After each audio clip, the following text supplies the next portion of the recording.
Why did it all go wrong for Warcraft here?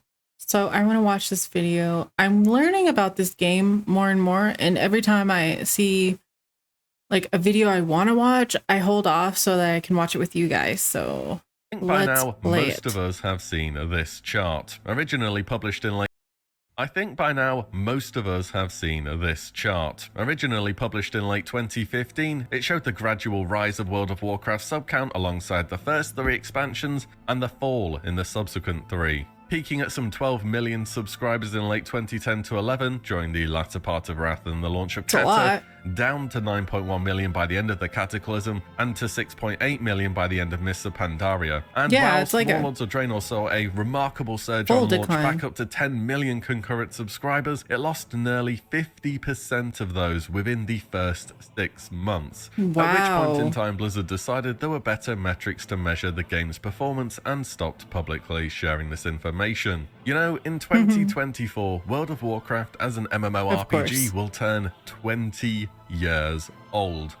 And for about the same amount of years, there's been a non-stop stream of WoW killers, doomsayers, is WoW dying askers, and yet it remains. Though it may not be on the same level of industry-wide gaming powerhouse that it once was, it certainly looks to be so among its genre. But why did it begin to lose players at such a shocking rate? When you actually take a look at the numbers, Warlords of Draenor lost more subscribers in 6 months than TBC and Wrath gained together in 4 years. Well, that loss began somewhere, and that was during World of Warcraft's 3rd expansion, Cataclysm. Did Cata just suck? Was the time of the MMO over? What gives? Today, I want to take a look at what went wrong for World of Warcraft at this point in time. I'm trying to like rack my brain to figure it out, but I mean, I guess before we go on, I want to do a quick shout out to today's video sponsor, Keeps. Keeps is an online subscription service that helps men keep their hair where it counts, with treatment sent straight to your door and a track record of improvement within 6 months for most customers. Keeps has a whole support team of advisors, prescribers, and care specialists, so you can rest assured on your hairy journey. With a year of unlimited messaging, so you can connect with your dedicated medical provider whenever you need to. Keeps is delivered straight to your door. Think of it as homegrown hair, and because of that, you'll be able to save on time and money, with it being estimated around half of the cost of that of a traditional pharmacy visit. Prevention is key, and Keeps is here to help. Hair loss stops today with Keeps. To get 50% off your first order, go to keeps.com. So this video was a year ago. Or click the link in the description. I don't know if it's still a valid link, but y'all can try it if you want to. Many thanks to check it Keeps out today for the sponsor. Let's talk WoW. So it was late 2011, I was still at university, youngest classic WoW player, I know. We had all seen the latest cinematic, Deathwing the Destroyer burst forth from the earth, driven mad and swearing to consume the entirety of Azeroth in flames. And an expansion is always hype. You saw the chart at the start. Blizzard makes something new, number goes up. It just works. Wrath of the Lich King had seen the greatest engagement and concurrent subscribers of any version of World of Warcraft so far. So Cataclysm naturally had a lot to live up to, and I think one of the overarching goals was to modernize the game a little bit, bring it up to speed and give it a new coat of paint, I suppose. Remember that this game launched in 2004, and this was some 7 years later, where the base game had 20 years gone next near year. unchanged. Well, that was about to change, and pretty significantly too, because Cataclysm didn't have Outland or a Northrend. It was the Eastern Kingdoms and Kalimdor that were receiving changes. Oberdeen was destroyed, as shown in the cinematic by the way. Huge rifts opened up in the world in Darkshore and Stranglethorn Vale, and the Barrens was divided up in 2, and this was one of the first real talking points that people hit on for Cata. The old world revamp made it not really feel like Azeroth anymore, and I was about to say, maybe they didn't like that. On the base game continents, well, it was hard to argue. For me, Westfall is my all-time favorite zone in World of Warcraft. The mysterious story of the Defias Brotherhood, cutting through their ranks, traveling around the world to learn of their leader, intercepting the messenger, topped off with a good old run through the Dead Mines, hopefully seeing a cruel barb drop. And in Cataclysm, well, there isn't an Edwin Van Cleef waiting at the end of Dead Mines anymore. You witness the rise of a new leader of this organization. No, they changed the characters, now that. It's just all, well, different. Could be weird. Oh, and old Blanche dies too in Cataclysm, but she's a mount in Shadowlands, and apparently she was an evil horse in life as she was sent to Revendreth, the more you know. And with the whole world changing, so did questing, just like like the Defias chain I was talking about. Red Ridge Mountains became an ode to Rambo, many unique vanilla quest rewards were removed and updated, and armor was also changed to, well, make sense for the spec that you're playing, even more so than was the case between vanilla and Wrath, that is. In fact, Blizzard have been updating quest rewards since TBC. I mean, that doesn't sound too bad. Absolute gems like this. And the questing revamp was an area that players took issue with as well. Uldum, one of the new zones, has a huge quest chain which is pretty clearly centered around movie character Indiana Jones. Vashir has historically always been a negative talking point too, even though it was optional content and you could have just started in Mount Hyjal instead. Though talking about overusing pop culture in World of Warcraft during Cataclysm is a bit, I don't know. Yes, there was a lot of it, but there always has been in World of Warcraft. Here's a few not too subtle references from the Death Knight starters. The one that I noticed was the chef, not Gordon Ramsay, but it's a different word. I mean, a different name. Pretty clear reference to 300. I have a little quote from the quest here: the gift that keeps on giving. I have come from the frozen heart of Naxxramas to feast on souls and deliver a vicious threshing upon our sworn enemies.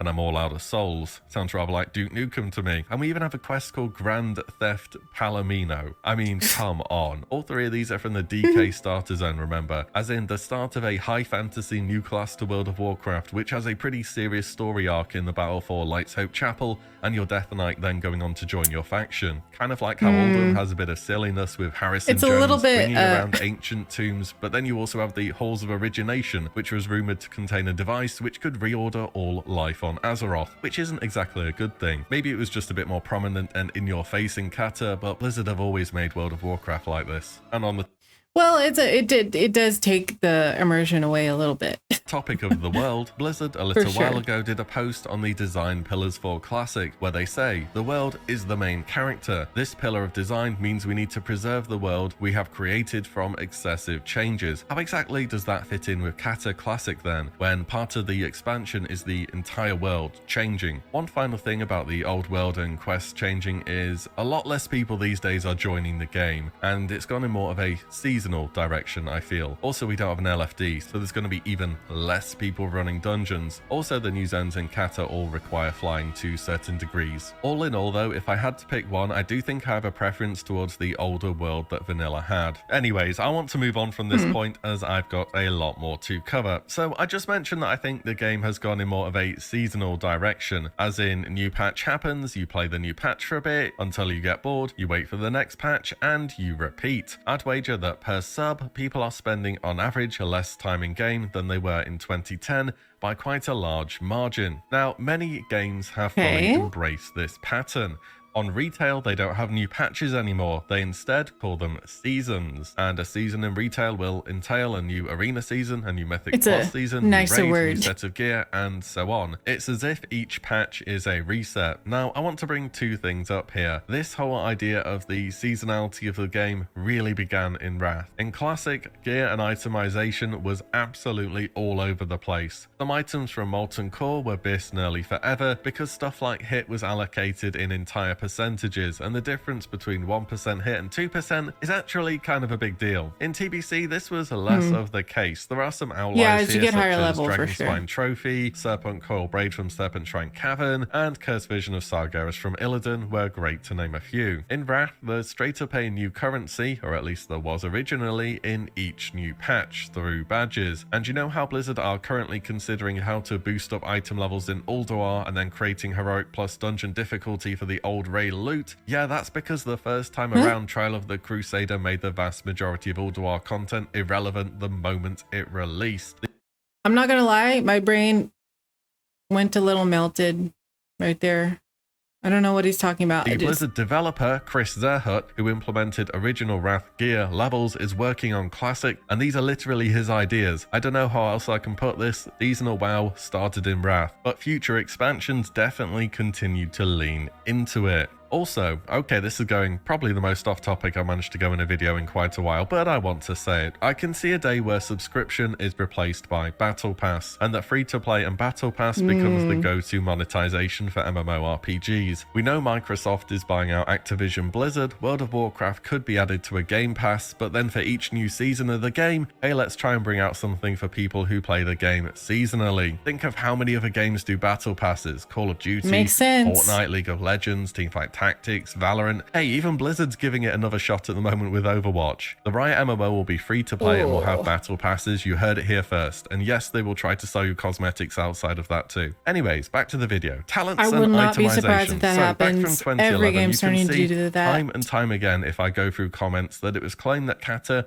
dumbed down the game. Talents went from these sprawling trees of Wrath of the Lich King to far more linear, where you were required to invest 31 points into a tree before you could explore your other options. And stats were simplified down a lot. It was in Kata that equipping your class's appropriate armor set gave you 5% main stat. So now paladins wear plate, shamans wear mail, and so on. Gone were the days of warriors enjoying a nice bit of leather. Secondary stats were streamlined, and generally you had much less decision making with gear, and reforging even allowed you to reallocate 40% so they made of the it more secondary complicated stat to one of your preference, making even suboptimal stats become quite good. From a theory crafter point of view, yeah, you bet it was simpler, a whole lot simpler at that. These days, through talents, guides, bit lists, simcrafts, it's just also easily available to anyone who wants to put some effort into their character. I've said it before and I'll say it again, what made the old talents interesting wasn't the size of the talent tree, it was the fact that they changed it often. Back then, Blizzard did big class changes mid-expansion or even mid-patch. The term flavor of the month began to rise in prominence in original Wrath because of this. Also, when I read dumbed down gameplay compared to Classic or TBC after having experienced Classic and TBC, is just, I can't take that seriously whatsoever. The Warlocks go back to just pressing Shadow Bolt for their entire rotation in Cataclysm? No, they don't. Even the average class gameplay in Wrath is so much more involved than Classic or TBC. There's preference one way or the other, and I get that, but you have an actual rotation now for most classes. You have timing cooldowns, snapshotting, and so on. There is just objectively more going on. And even in Wrath Classic today, after a decade or more of fan servers, players are still innovating new ways to optimize the game. Rogues using Fell Striker have become the best AoE class in the game. Dual wielding Unholy Death Knights with their pets doing about 70% of their damage thanks to snapshotting and so on. Kata is going to have seen way less testing, and I bet there will still be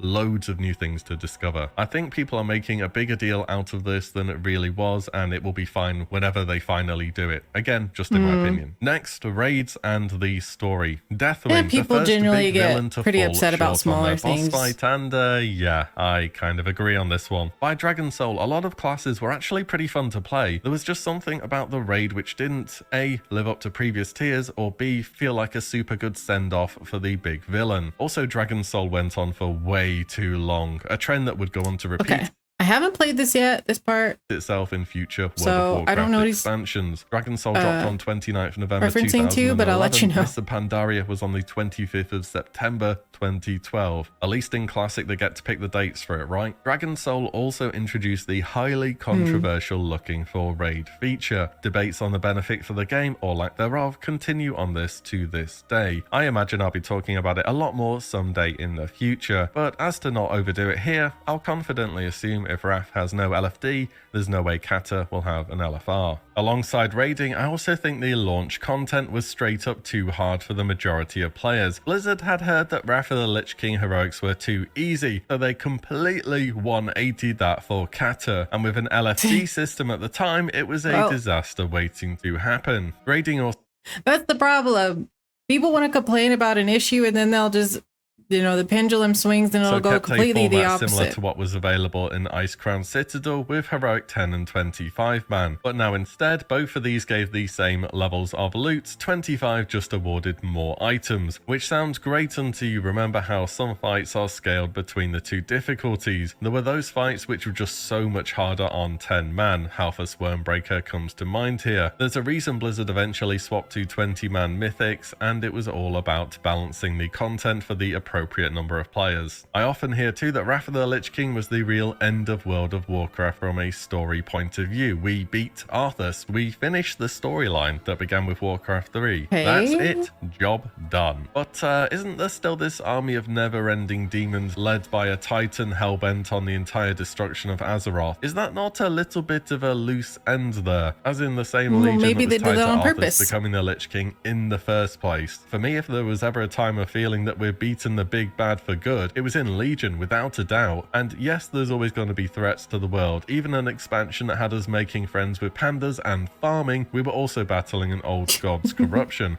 And let's be real, we need a reason to go into raids and get those purple items. For me, the raid of Dragon Soul was a bit more of a letdown than the actual story of the expansion itself. But outside the world of Warcraft, things were also changing. Times were moving on. Few games have ever remained at the top for as long and consistently as World of Warcraft did. And at the time, many new games were releasing. Not necessarily MMORPGs either, but titles more specifically aimed at people wanting to engage in PvP content. Now, I genuinely believe a good portion of the players that World of Warcraft lost were those ones solely dedicated to player versus player content, because A, WoW hadn't done enough to evolve the PvP scene since TBC, and B, it was just too time consuming to get into.